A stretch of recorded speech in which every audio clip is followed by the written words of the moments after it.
Hello বন্ধুরা, কেমন আছেন সবাই? আশা করি ভালো আছো। দুপুরবেলা খাওয়া দাওয়ার পরে শুয়ে শুয়ে চিন্তা করছিলাম কোথাও ঘুরে আসা যাক। ঘরে বসে থাকতে যেন ভালো লাগছিল না, তাই রেডি হচ্ছিলাম বাড়ির কাছাকাছি কৈখালিতে যাওয়ার। কৈখালি যেখান থেকে ভাইরাল হয়েছে, সেখান থেকে একদিনও কৈখালিতে যাওয়া হয়নি, তাই রেডি হচ্ছি কৈখালি যাওয়ার জন্য। এবার তোমরা বলবে, তোমরা দুজনের সাহায্য, মেয়ে কোথায়? মেয়ে এখন স্কুলে, ওখান থেকে নিয়ে তারপরে যাব। এবারে একটা বড় সমস্যা হলো কোন গাড়িতে যাব। টোটোতে গেলে সময় লাগবে, আর স্কুটিতে গেলে সময় লাগবে না, তাই আমি স্কুটিটাই নিয়ে যাব।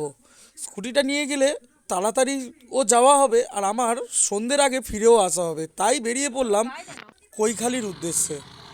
আর যারা যারা প্রথমবার আমার ভিডিও ইউটিউব থেকে দেখছো, তারা অবশ্যই অবশ্যই করে সাবস্ক্রাইব করে নেবে। আর যারা ফেসবুক থেকে দেখছো, তারা ফলো করে নেবে। আর লাইক কমেন্ট করতে ভুলবে না কিন্তু, তোমরা কোথা থেকে আমার ভিডিও দেখছো। আর ভিডিও ভালো লাগলে একটা শেয়ার করে দিও। তোমাদের একটা লাইক কমেন্ট শেয়ার আমাকে আরও আগ্রহ করে তোলে নতুন একটা ভিডিও আনার জন্য। রাস্তা এত খারাপ ছিল, মনে মনে ভাবছিলাম যদি টোটো আনতাম তাহলে অনেকটাই দেরি হয়ে যেত। যা হোক, স্কুটিটা এনে রেহাই হলো। টানা 45 মিনিট গাড়ি চালানোর পরে পৌঁছে গেলাম এই জায়গাটায়। এই জায়গাটায় এসেছিলাম সেই ছোটোবেলায় বাবা মার সাথে। তারপরে আর কোনো দিন আসা হয়নি। রাস্তাটা জানা ছিল, জায়গাটাও জানা ছিল, কিন্তু আসা হয়নি। তাই আজ এলাম। জায়গাটা দেখো, খুবই সুন্দর জায়গা। আর তোমরা যারা যারা কৈখালি আসো, তারা অবশ্যই করে এই জায়গাটা থেকে একবার ঘুরে যাবে। ছোটোবেলায় যেমন দেখে গেছিলাম, তার থেকে সম্পূর্ণ পুরোটাই চেঞ্জ হয়ে গেছে।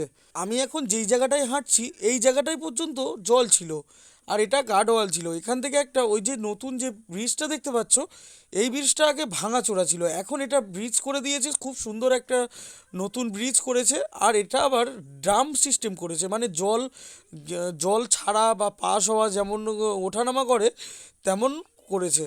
খুব সুন্দর করেছে। আর ওই যে সামনে দেখতে পাচ্ছ, ওগুলো সব পিকনিক স্পট। যারা ওই সব বক্স বা হচ্ছে রান্না করে খাওয়া দাওয়া করার জন্য আসে, তাদের জন্য খুব সুন্দর ওপারের জায়গাটা। ওপারের জায়গায় আর গেলাম না। আর আমরা এদিক থেকেই যতটা পারি দেখে নিলাম। কথায় কথায় জায়গাটার নাম তোমাদেরকে বলা হলো না। জায়গাটার নাম কেল্লা। কেল্লাতে তোমরা কে কে এসছো একবার কমেন্ট বক্সে জানিও। আর এখানে এসে শুনতে পেলাম, এটা এখন কেল্লা ছেড়ে এখানে এই যে নতুন ব্রিজ করে, এটা এখন 32 কপাট ব্রিজ নাম হয়েছে। তো এটা আমরা জানতাম না আগে, এটা এখন নাম দিয়েছে। আগে আমরা জানতাম এটা কেল্লা। আর একটা জিনিস লক্ষ্য করলাম, এখানে নৌকায় ঘোরার ব্যবস্থা আছে।